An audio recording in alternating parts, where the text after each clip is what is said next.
Halo semuanya, kenalan lagi nih sama aku, Kak Marta. Gimana nih kabarnya? Semoga semuanya pada sehat selalu dan yang pastinya semangat untuk belajar hari ini ya. Nah, aku punya satu gambar nih teman-teman. Di sini ada beberapa anak-anak yang sedang melakukan satu aktivitas, yaitu bermain. Nah, pasti teman-teman juga pada senang nih, main-main sama temennya, belajar, lari-lari, dan aktivitas yang lainnya. Tapi aku mau tanya nih, kira-kira kenapa sih kita tuh bisa beraktivitas dengan lancar setiap harinya? Ada yang tahu nggak? Nah, mengapa manusia dapat beraktivitas? Jawabannya adalah karena kita memiliki energi. Nah, apa sih energi itu? Jadi, energi adalah kemampuan untuk melakukan kerja atau usaha. Nah, teman-teman semua nih, sama dengan aku juga, kita itu mendapatkan energi dari makanan. Bisa kita lihat nih pada gambar. Mungkin ada teman-teman yang sarapan pakai telur, pakai ikan, pakai ayam, pakai nasi, dan yang lainnya. Nah, semua makanan tersebut adalah sumber energi bagi manusia. Kira-kira ada apa aja sih energi yang ada di dunia ini?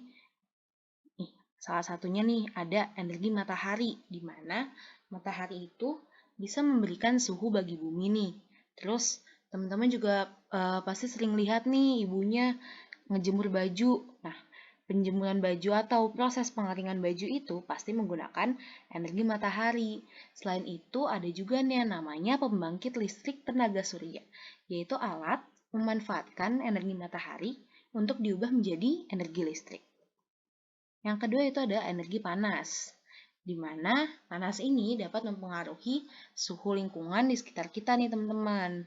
Terus bisa juga mempengaruhi proses pemanasan, atau paling gampang bisa kita lihat di rumah adalah proses memasak. Nah, misalnya nih, ibu-ibunya teman kalian lagi masak di rumah pakai kompor yang ada apinya. Nah, karena ada energi panas dari api di kompor tersebut, makanya makanan yang dimasak bisa menjadi matang. Yang ketiga itu ada energi bunyi. Nah, sumber dari energi bunyi ini adalah getaran. Getarannya bisa macam-macam. Misalnya, nih, satu dari getaran pita suara kita, di mana setiap manusia memiliki pita suara yang getaran pita suaranya akan menghasilkan suara. Makanya kita bisa ngomong dengan lancar, kita bisa nyanyi, dan yang lainnya. Nah, selain dari pita suara, bunyi juga dapat dihasilkan dari getaran alat musik, seperti alat musik gesek, contohnya biola, alat musik tiup, misalnya suling. Ada juga alat musik petik, seperti kecapi atau gitar misalnya. Nah, yang keempat yaitu ada energi batu bara, di mana batu bara ini adalah bersumber dari fosil. Fosil adalah sisa jasad dari hewan atau tumbuh-tumbuhan yang telah mati jutaan tahun lalu. Nah, fosil di atau batu bara ini akan dimanfaatkan sebagai bahan bakar dalam produksi tambang, misalnya produksi baja dan produksi semen. Yang terakhir ada energi listrik nih, yang pasti teman-teman udah pada tahu dong. Bisa kita lihat di alat elektronik sekitar kalian. Nah, energi listrik ini bersumber dari medan atau medan listrik yang dihasilkan dari muatan listrik yang bergerak. Kita udah pernah pelajari nih di bab sebelumnya tentang gaya listrik. Ayo, teman-teman masih pada inget nggak? Nah, contohnya nih ada sumber energi matahari yang biasa kita lihat kalau siang atau sore hari ya. Terus ada juga sumber energi panas yaitu api. Ada lagi nih berbagai macam alat musik yaitu sebagai sumber energi bunyi. Lalu, nah ini dia teman-teman yang namanya batu bara. Nah batu bara ini sering banget dimanfaatkan sebagai bahan bakar misalnya kereta api zaman dahulu. Nah itu biasanya masih pakai batu bara nih teman-teman. Nah, ini dia adalah sumber energi yang paling sering kita temui dan kita gunakan, yaitu adalah sumber energi listrik. Nah, kalau tadi kita udah bahas energi, sekarang kita bahas ke perubahan energi.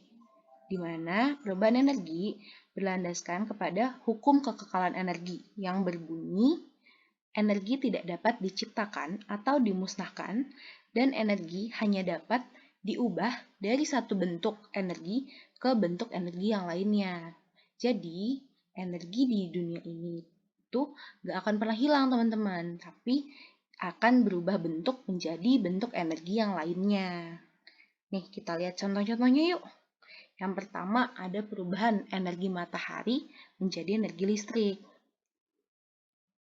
Nih, dari matahari menjadi energi listrik, kita bisa menggunakan yang namanya panel surya.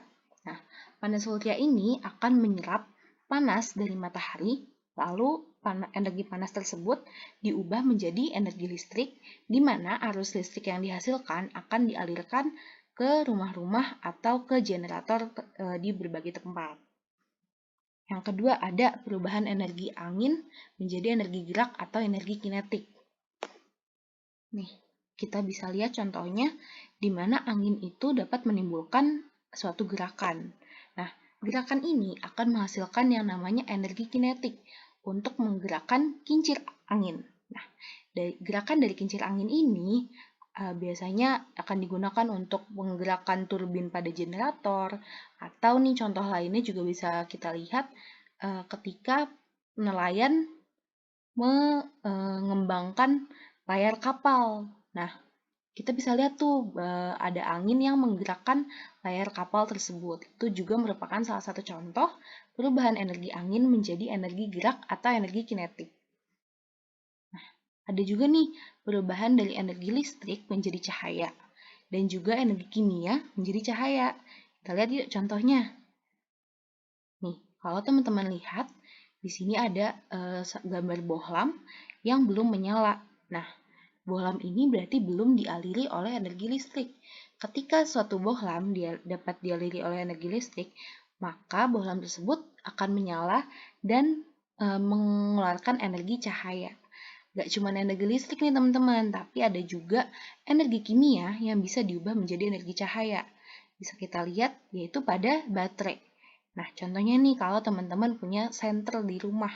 Senter itu pasti akan diisi baterai kan? Lalu nanti tombolnya dinyalakan dan akan mengeluarkan energi cahaya. Nah, ini juga yang paling banyak nih teman-teman, perubahan energi dari energi listrik menjadi energi panas. Bisa kita lihat pada peralatan-peralatan nih. Jadi, arus listrik yang ditimbulkan akan menimbulkan energi listrik. Lalu energi tersebut akan digunakan untuk memanaskan elemen pemanas pada masing-masing alat nih. Nah, lalu dari situlah panasnya mulai dialirkan. Contohnya nih pada air fryer. Ada juga rice cooker. Ada nih kompor listrik. Ada setrika dan juga ada oven. Nah, selanjutnya yaitu perubahan dari energi listrik menjadi energi gerak. Kita lihat lagi, dari arus listrik yang menimbulkan energi listrik, kemudian energi tersebut digunakan untuk menggerakkan motor atau baling-baling yang ada pada alat, sehingga alat dapat bergerak. Nah, contoh alatnya ada apa aja sih? Kita lihat yuk. Pertama, ada yang namanya kipas angin. Lalu ada juga nih hair dryer atau pengering rambut. Nah, ini adalah pompa air bertenaga listrik. Lalu yang terakhir ada juga yang namanya bor listrik yang suka dipakai di alat-alat bangunan. Nah, sekarang aku mau bahas nih sama teman-teman yang namanya energi alternatif. Teman-teman ada yang tahu nggak sih energi alternatif itu apa? Jadi, energi alternatif adalah seluruh sumber energi yang mengandung 3 syarat. Yaitu yang pertama adalah ketersediaannya yang melimpah di bumi. Lalu, tidak mengakibatkan polusi dan pencemaran, atau bisa kita sebut dengan sifat ramah lingkungan, dan dapat digunakan berulang-ulang kali. Nah, contohnya apa aja sih nih? Yang pertama ada energi matahari. Jadi, energi matahari ini pertama, dia tidak akan pernah habis karena matahari adalah salah satu sumber energi terbesar di dunia ini, bahkan mempengaruhi segala peristiwa alam yang ada di bumi. Nah, dari energi matahari tersebut, menggunakan panel surya, kita dapat menghasilkan tenaga listrik. Nah, energi ini udah banyak digunain dalam beberapa peralatan seperti jam, power bank, kalkulator, dan yang lainnya. Lalu ada juga energi angin. Nah, pemanfaatan energi angin ini kita gunakan dalam penggerakan kincir angin. Semakin besar suatu bilah kincir angin, maka energi yang dihasilkannya pun juga akan semakin banyak. Yang ketiga ada energi air. Nah, energi air ini memanfaatkan arus pada sumber air seperti sungai, laut, dan air terjun untuk menggerakkan turbin atau yang bisa kita sebut sebagai kincir air dan biasanya dimanfaatkan untuk generator listrik. Nah, salah satu contohnya bisa kita lihat di gambar bendungan nih teman-teman. Biasanya di bendungan ini akan dipasang turbin sebagai generator listrik untuk nantinya listrik dialirkan ke rumah-rumah warga. Semakin deras arus aliran airnya, maka energi listrik yang dihasilkan juga bisa semakin besar. Lalu yang terakhir ada bahan bakar bio atau biofuel. Nah, biofuel ini adalah bahan bakar yang berasal dari makhluk hidup, baik itu tumbuhan maupun hewan. Biasanya nih, biofuel dapat diekstrak dari minyak yang terdapat di biji tumbuhan. Contohnya, biji jarak, terus ada biji bunga matahari, dan yang lainnya. Nah, sekian nih dari aku. Semoga teman-teman pada mengerti materinya ya. Terima kasih untuk mengikuti pembelajaran hari ini. Dan aku mau pesan nih buat teman-teman, supaya ayo kita save di energi untuk menyelamatkan bumi kita ini. Jangan lupa untuk hemat energi ya teman-teman. Dadah!